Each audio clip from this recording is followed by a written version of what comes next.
Bulan madu dengan kuntilanak. Assalamualaikum warahmatullahi wabarakatuh. Aku dan istriku, Dinda, baru saja menikah. Untuk bulan madu, kami memilih sebuah villa di pinggir hutan yang katanya terkenal romantis. Tempat itu sepi, tenang, dan jauh dari keramaian kota. Ini pasti jadi bulan madu yang tak terlupakan, ucapku sambil tersenyum pada Dinda.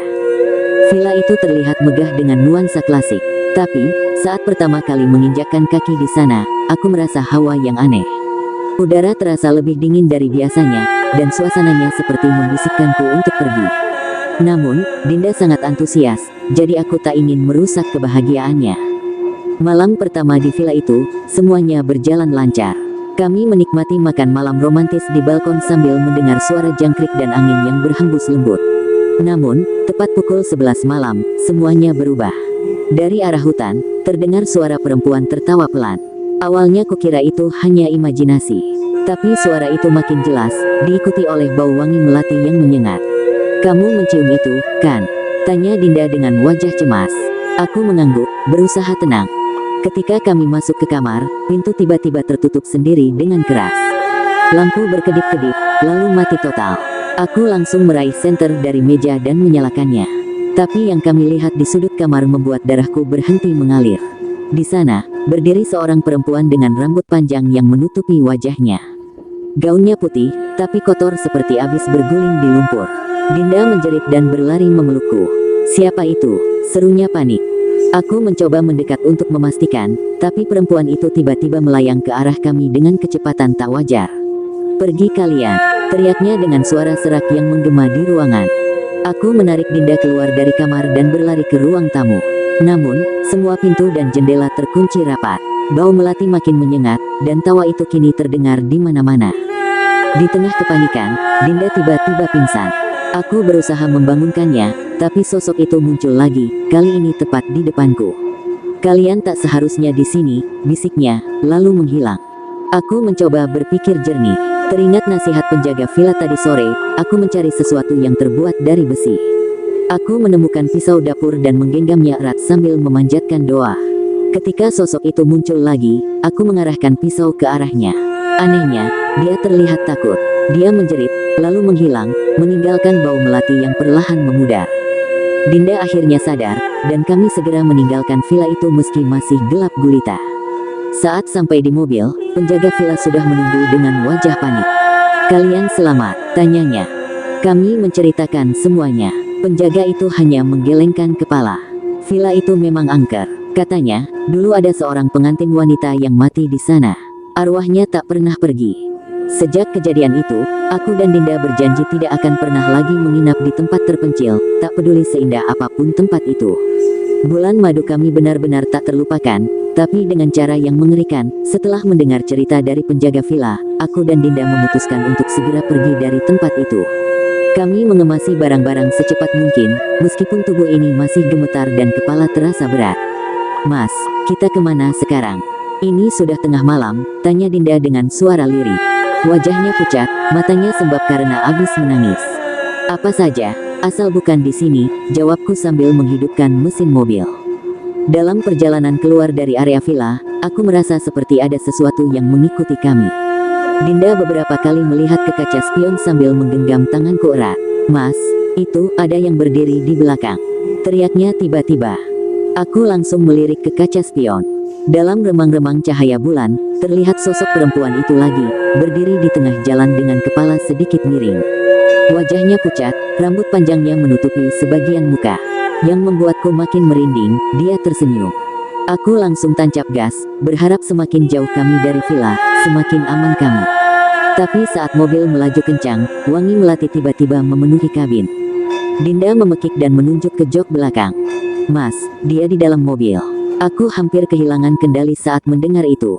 Dengan sisa keberanian, aku menoleh ke belakang.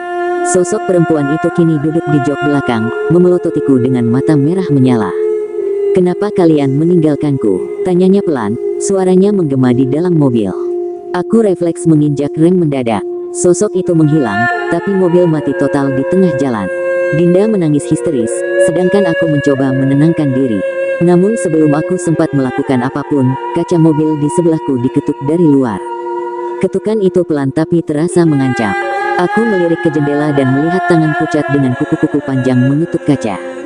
Jantungku serasa berhenti. Mas buka aja baca doa," bisik Dinda sambil menggenggam tasbih kecil yang dia bawa. Aku memejamkan mata dan mulai berdoa, berharap ini semua segera berakhir. Ketukan itu berhenti, diikuti dengan suara tawa perempuan yang panjang dan melengking. Setelah beberapa saat, suasana kembali hening. Mobilku mendadak bisa menyala lagi, seperti tidak ada yang terjadi. Tanpa pikir panjang, aku langsung menginjak gas dan meninggalkan tempat itu secepat mungkin. Tidak peduli jalannya gelap dan hutan di sekeliling tampak mencekam, aku hanya ingin keluar dari sana. Saat akhirnya kami mencapai jalan raya utama, aku merasa sedikit lega. Tapi sebelum aku bisa menarik napas panjang, tiba-tiba ada pesan masuk di ponselku. Aku berhenti sebentar untuk melihat pesan itu.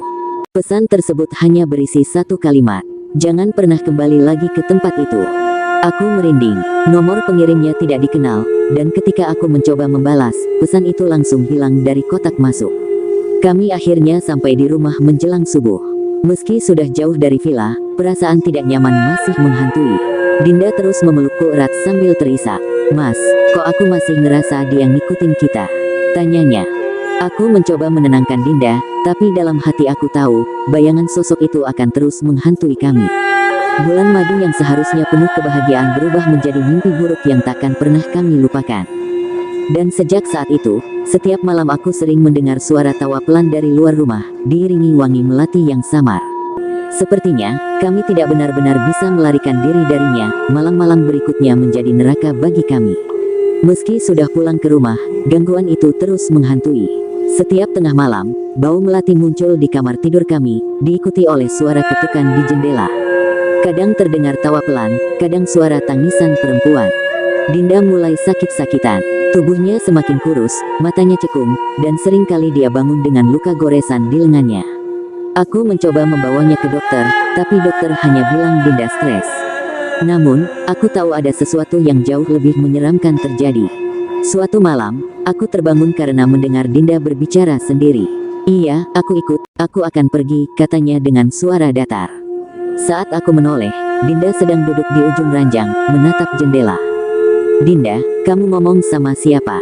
tanyaku sambil mendekatinya. Dia menoleh, tapi matanya kosong. "Dia mau aku ikut, Mas." "Aku nggak bisa nolak," ucapnya sambil tersenyum tipis.